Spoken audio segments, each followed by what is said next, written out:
What I wasn't super happy about though is there's my GF. Let's go. Yeah, what I wasn't happy about though is that like on New Year's, like I got drunk, as you do. No problem, babe.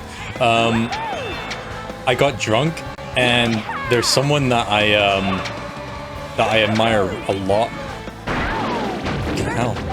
And I already sent them a message being like, hey, you know, happy 26, or sorry, oh, fuck. Yeah, I was like, oh, happy 2026 and stuff like that. Hope it's a good year for you. And then like hours later, I went to a gathering and, you know, got drunk there and stuff like that. And during that, I have no idea when I said this, but I basically sent a really drunk ass text being like, I just want you to know that like I think you're super cool and awesome and I hope that we can be friends and stuff like that. It was like drunkenly texted out. I did not know that I sent this until like the next the next day. I was like, oh my fucking god, I was not ready to say that. And so now I'm like, fucking hell me. But I mean, they reacted to it with like a heart. So I'm guessing that like they like the idea, they're open to the idea. But I was, oh, fucking hell, I wasn't ready to say that. Slightly embarrassing, but that's what happens when whiskey gets in my system, which I don't have very often. Yes, I'm Scottish and I drink whiskey. There we go, she's a lot happier now. So basically what I'm saying is, don't let me drink and text. Yeah, exit. There we go. She's a lot happier now. Look at that. Triple A. Aren't I the greatest boyfriend? My girlfriend wants to be... Who knows, maybe it's a little put... Yeah, maybe. Like, I knew it was something that I wanted to say eventually, but I just felt like I wanted to wait until I don't know. I don't know if this is, like, pathetic or, slightly, what would you call it, like, bravado of me? But I kind of wanted to wait until I had something to show for it. You know what I mean? Like, if I got, like, affiliate so that it shows, like, hey, I'm not just doing this, like, I've just started out, and I'm not gonna waste your time by just, you know, being like, oh, you know, let's collab, and then we collab, and then it's like, oh, well, I just wanted to hang out, so, lol, bye. You know, like, I actually want to show that, like, I'm serious about this. But yeah, it's... Again, I don't know if that's like me overthinking or if it's like bravado being like, oh, look at me, now I'm affiliate, now I'm gonna... It's like I don't know. I don't know, but again, at least they were receptive to it, so... But still, don't let me drink and text. It's a bad idea. But speaking of affiliate though, like, it actually feels like... I actually feel like that's achievable. Like with the rate that things are going. It's not bravado, it seems like you're humble about it and actually have a passion and genuine interest in what you're doing. I certainly like to hope so. I think I've said it before. I've definitely said it in a text somewhere. But I'm a pretty pessimistic person, I'm not gonna lie. It takes, especially in the last decade, it takes so much to get me motivated about anything. Like I was part of a... Jesus Christ. Yeah, it's really hard for me to get motivated about anything, especially to get into something that requires you to make content, right? Like I was part of, do I want to say that? Yeah, fuck it, whatever. I was part of what's called the voice synth community, or like the Vocaloid community. And you know, if you're at all into like Vocaloid and stuff like that, like that's the type of shit that I was a part of for 10 years. And there was this program called Utao, which basically means in Japanese to sing, right? Or something like that. And you can make your own voice bank and stuff like that, and you can make it sing and stuff like that. It's cool. Like I love voice synthesizer technology in general. I think it's super interesting. But, you know, you have to record a bunch of stuff, and because it's very singer, you know, musical oriented, like I've never been a singer. I've never been a musician. like in all of my life. Yeah, I've never been a musician, I've never been a singer, and then you start hearing all these things of like, oh, well, you need to do like all these multi-pitch stuff, and it's like, ah, God, and like, it's not just a case of like just making some sounds, like a few sounds, and then boom, that's it, it's made. No, it's like some of them, like, it's like thousands of like voice files. It's like, brother, I'm not, I'm not doing any of this. Like, I don't have them, like, what am I getting? I know it sounds a bit selfish, but it's like, what am I getting out of it? I just felt like, what am I, like, sure, I'm making something that is, I guess, representative of me. That's cool. But also it started out with, like, basically a self-insert, and I was always just so not, like, I like the music, I like the songs, I like the official characters, I guess you could say, the Vocaloids and stuff like that. And I liked a few Utawas, and now there's like all these other crazy softwares out there, which I've heard about, but it's like when I hear them about them, like there's one called, I think, Synth V or something like that, and it came out after I basically left, which I'll get to in a second. But I hear about stuff like that, and I'm, instead of being like, oh wow, that's super cool, like I would have been before, now it's a case of just like, oh yeah, all right. You know? But yeah, at some point, like, I want to say, like, 5 years ago, like, I just kind of realized to myself, like, I don't give a fuck about this. I don't give a fuck about making more voice banks for this character that I had. I don't feel connected to the community. And this was whilst I was kind of, like, getting into VTubers as well. Remember Keys in the Eye? That's crazy. I was there for her. I was there when she was playing Resident Evil 7 when that first came out, and then, you know, you find Hololive, and then and it's just a rabbit hole from there, right?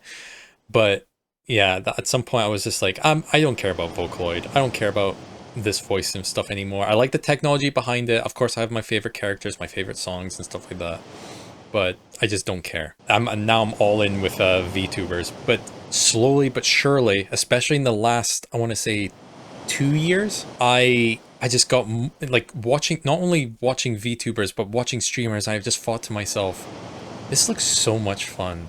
This looks so much fun to do, just like sitting down, playing game, chatting, even though I'm not good at chatting.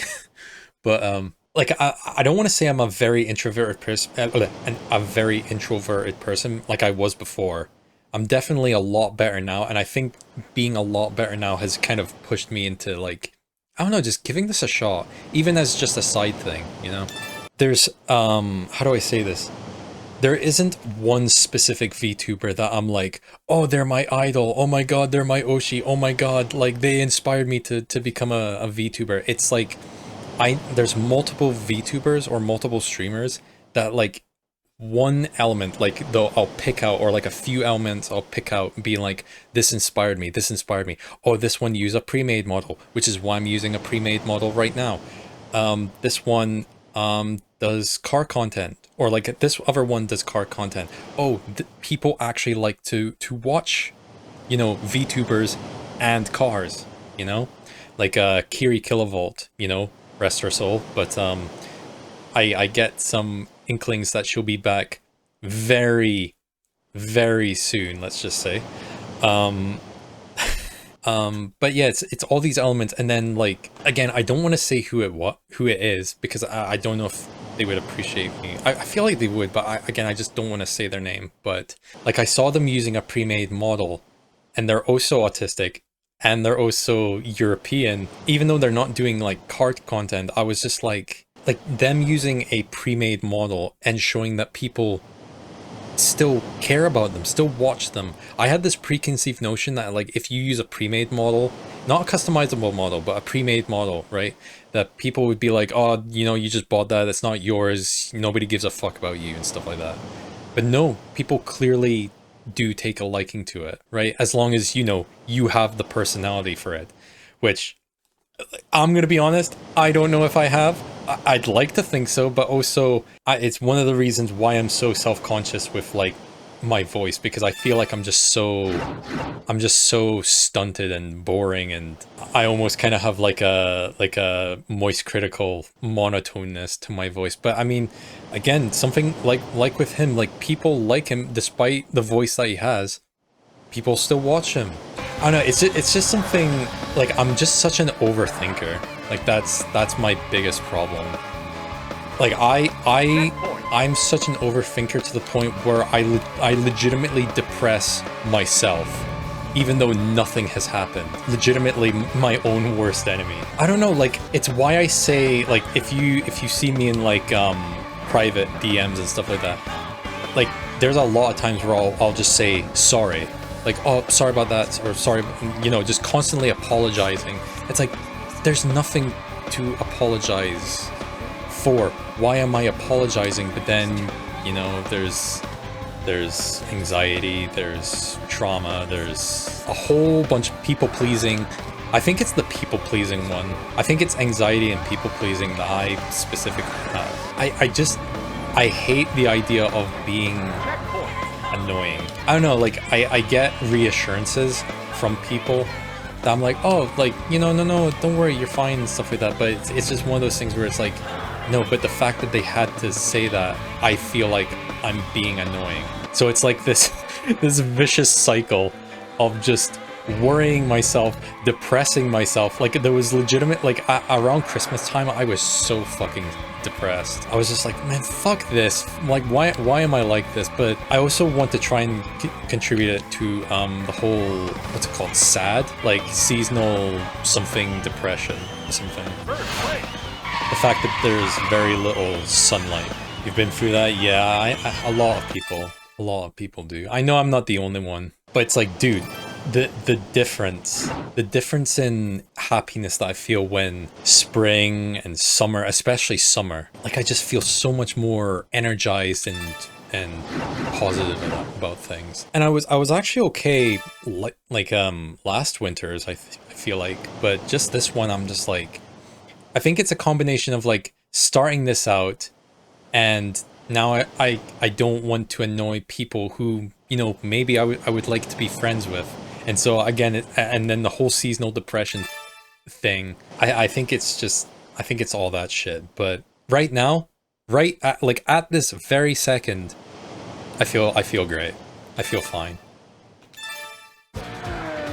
This is less stressful. I also wanted to mention that I was maybe looking at getting what's called like a option. I was looking at maybe getting like a scuffed model. You know those weird ass fucking models that some VTubers have, where like their limbs are all fucked up and shit. They almost look like fucking like Smiling Friends characters. Like I saw someone on VGen that was looking at there's someone on VGen that has that type of commission open. I thought to myself, like, because I love scuffed models like those. But also, like, I kind of want, like, as soon as possible, I'd kind of like to move on from the model that I'm using now. Like, it's fine and stuff like that, but like it's not me. You know what I mean? Because once you see the reference sheet that I have, I mean, technically it's finished, but because Twitch is fucking stupid, and it's like, oh, you can only change your name after 3 months. It's like, what? So I've been stuck as Otto for like 3 months, when it's like, no, I want to change my name over, please. But yeah, I'm waiting for that to get changed over before I upload it, right? And you'll see, oh, it's just totally different. Like, oh, I have long hair, I wear, you know, a lot darker clothes, like a black leather jacket and glasses and jeans and, you know, all this other shit, right? And I actually have a proper fucking what do you call it, Roadrunner crest, like a head crest. But yeah, I thought of getting a scuffed model, basically using that reference so that I have at least something to show, like, oh, this is what I'm supposed to This is how I want people to see me. But it's also kind of the thing where it's like basically the brand that I kind of want to go for is someone who, like, I want to kind of portray myself as someone who's like overly confident, right? Someone who's like, oh yeah, I'm the greatest racer. I get all the ladies, blah blah blah. Basically like Johnny Bravo, where Johnny Bravo, you know, he thinks he's the king. He thinks he's the shit. He's got the hey, who's that good-looking guy? Kind of voice, right? Like the whole Elvis shit. Hello, 911. There's a handsome guy in my house. Oh, wait a second. Cancel that. It's only me. You know, that type of shit. But then, you know, you go through the episodes and it's like, oh, this dude is just a dumbass. That's kind of the brand that I want to go for, where it's like someone who's like super confident, but then just does all this stupid shit, like can't do pickup lines, can't nail jokes, can't, like, always crashes, as you can see. I think it's just like this I think it adds to the comedy, I think. I'd like to hope it does. Because the thing about Johnny Bravo, like, I actually watched a video about this. I thought of maybe reacting to it, but I just thought, like, I don't think it would really fit in. But basically, it talks about how, like, yeah, Johnny Bravo is all these things, like, you know, maybe he's not the best at picking up women, maybe he could better himself and, you know, all that sort of stuff.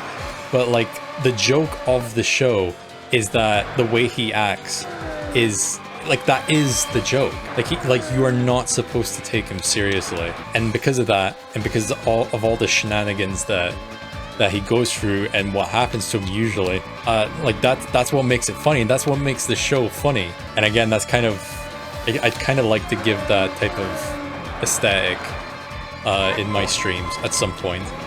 Again, I'm building up here, like, I'm trying to build up, like, how I kind of conduct myself, so I don't exactly have the best presentation to do that, but I would like to get to that point if I fucking hell, get off, if I get to that point. I'm not sure if anything I'm saying is making sense, but I don't know, it makes it makes sense in my mind. Like, he's basically like Johnny Bravo's basic. Oh, holy fuck.